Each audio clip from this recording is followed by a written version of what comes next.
اور بنا کچھ کھائے پیے اپنے اوزار سنبھالے اور چلے گئے۔ غروب آفتاب کے وقت جب علم دین واپس آئے تو تعلیم بندیوں نے اپنے سینے سے لگا لیا اور پھر اپنے ساتھ بٹھا کر کھانا کھایا۔ رات دیر گئے تک وہ بیٹھے باتیں کرتے رہے۔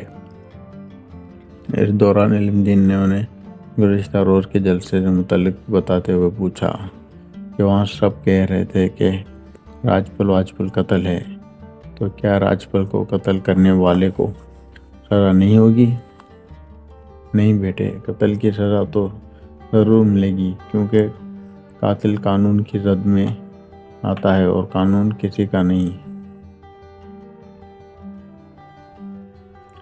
اور قانون کسی کو معاف نہیں کرتا، چاہے کسی نے قتل نیک نیتی اور اصلاح ماحول کے لیے کی خاطر کیوں نہ کیا ہو۔ تعلیم بند کا جواب سن کر علم دین خاموش ہو گئے۔ وہ کچھ دیر وہاں بیٹھے رہے۔ اس دوران محمدین بھی آ گئے تو تعلیم بندیوں نے بتایا کہ ہم 2-4 روز تک واپس کوہاٹ چلے جائیں گے، اور واپسی پر علم دین کا گھر بھی آباد ہو جائے گا۔ یہ سن کر علم دین اٹھ کر اپنے کمرے میں چلے گئے اور باپ بیٹے بہت دیر تک بیٹھے باتیں کرتے رہے۔ علم دین بہت تھکے ہوئے تھے، جلدی سو گئے۔ اس روز خواب میں ایک بزرگ انہیں ملے اور انہیں کہا کہ علم دین، تم ابھی تک سو رہے ہو، تمہارے نبی کی شان کے خلاف اسلام دشمن کھلم کھلا کارروائیوں میں لگے ہوئے ہیں، اٹھو جلدی کرو۔ علم دین ہڑبڑا کر بیٹھے۔ رات آدھی سے زیادہ بیت چکی تھی۔ ان کا تمام جسم پسینے میں سرابور تھا۔ اس کے بعد ان کی آنکھ نہ لگی۔ وہ منہ اندھیرے ہی میں اٹھے اور اپنے اوزار سنبھالے اور گھر سے چلے گئے۔ وہ سیدھے کے گھر جا پہنچے۔ وہ ابھی تک سو رہا تھا۔ آپ کو منہ اندھیرے اپنے گھر دیکھ کر وہ حیران رہ گیا۔ اس کے دریافت کرنے پر آپ نے اسے جلدی سے تیار ہونے کا کہا اور پھر دونوں لوہاری سی ہوتے ہوئے بھاٹی دروازے کی طرف نکلے۔ سیدھا بھی تک حیران تھا کہ علم دین کو آج کیا ہو گیا ہے۔ 1-2 بار اس کے دریافت کرنے پر آپ نے کہا، بتاتا ہوں، ذرا صبر کرو۔ بھاٹی دروازے کے سامنے کھلے میدان میں وہ جا بیٹھے اور پھر سیدھے کو خواب سنایا تو وہ پھٹی نظروں سے علم دین کو دیکھتا رہا۔ اس کی سمجھ میں کچھ نہیں آ رہا تھا، کیونکہ جو خواب علم دین نے اسے سنایا تھا وہی خواب رات کو اس نے بھی دیکھا تھا۔ علم دین، یہی خواب تو میں نے بھی دیکھا ہے۔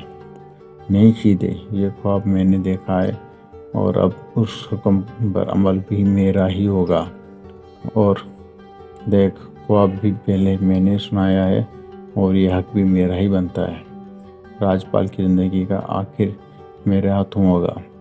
سیدھے نے جیسے اپنا فیصلہ سناتے ہوئے کہا تو علم دین خاموش ہو گئے اور پھر یوں گویا ہوئے، دیکھ سیدھے، ہم دونوں نے خواب دیکھا ہے اور اب ہمیں ہی فیصلہ کرنا ہے کہ یہ کام کون کرے گا، تو پھر کیسے فیصلہ ہوگا؟ سیدھے نے پوچھا۔ علم دین نے کہا، ابھی فیصلہ ہو جاتا ہے، اور اس کے ساتھ ہی وہ اٹھے اور کاغذ کے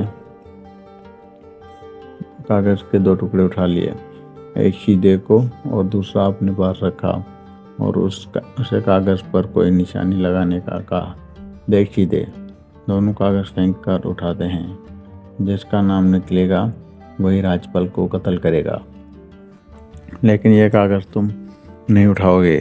سیدھے نے اپنے ہاتھ میں پکڑے کاغذ کے ٹکڑے پر نشان لگاتے ہوئے کہا، ٹھیک ہے، اور اس کے ساتھ ہی علم دین نے اس سے کاغذ کا ٹکڑے لے کر دونوں ٹکڑے زمین پر پھینک دیے، اور پھر علم دین نے اسی کھلے میدان میں کھیلتے ہوئے ایک نوعمر لڑکے کو بلا کر دونوں میں سے ایک کاغذ اٹھانے کو کہا۔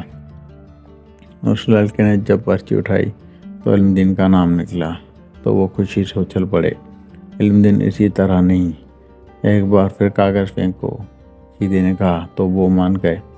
اسی لڑکے نے دوبارہ پرچی اٹھائی تو پھر علم دین کا نام نکلا تو شیدے کا چہرہ مرجھا گیا۔ علم دین 2 دفعہ تمہارا نام نکلا ہے، صرف ایک بار اور نہیں شیدے اب نہیں، فیصلہ ہو گیا ہے، علم دین نے کہا۔ تو شیدے نے ان کی منت کرتے ہوئے کہا، علم دین صرف ایک بار پرچی پھینکو، اب کی بار بھی اگر تمہارا نام نکلا تو تمہاری قسمت۔ ٹھیک ہے، اتنا کہتے ہوئے علم دین نے دونوں پرچیاں گول کر کے زمین پر پھینک دیں، اور جب اس لڑکے نے پرچی اٹھائی تو پھر جو نام نکلا وہ علم دین کا ہی تھا۔ علم دین کا چہرہ اس جیت کی خوشی سے سرخ ہو گیا تھا اور شیدہ ان کی قسمت پر رشک کر رہا تھا۔ کچھ دیر بعد وہاں سے اٹھے اور واپس چل دیے۔ چوک سوجن سنگھ میں وہ ایک دوسرے سے جدا ہوئے۔ شیدہ اپنے گھر اور علم دین کام پر پہنچ گیا۔ ادھر طالب جب جاگے تو انہوں نے علم دین کو گھر نہ پا کر دریافت کیا تو انہیں بتایا گیا کہ علم دین تو منہ اندھیرے ہی میں اپنے کام پر چلا گیا تھا۔ تو وہ سوچنے لگے کہ آخر اتنی جلدی جانے کی کیا بھی ضرورت تھی۔ تو وہ سوچ بھی نہیں سکتے تھے کہ علم دین راجپال کو قتل کرنے کا منصوبہ بنا رہا ہوگا۔ ادھر شیدہ جب گھر پہنچا، اس کی والدہ نے دریافت کیا کہ آج منہ اندھیرے ہی میں کدھر چلے گئے تھے؟ تو اس نے جواب دیا کہ علم دین کو میرے ایک جاننے والے نے کام کرنے کا کہا تھا، اسے گھر معلوم نہیں تھا، اس لیے اسے وہاں تک چھوڑنے گیا تھا۔ شیدے نے اس صفائی سے جھوٹ بولا کہ وہ بھی سچ سمجھ بیٹھی۔ انہیں کیا معلوم تھا کہ ان کا بیٹا کس امتحان سے گزرا ہے۔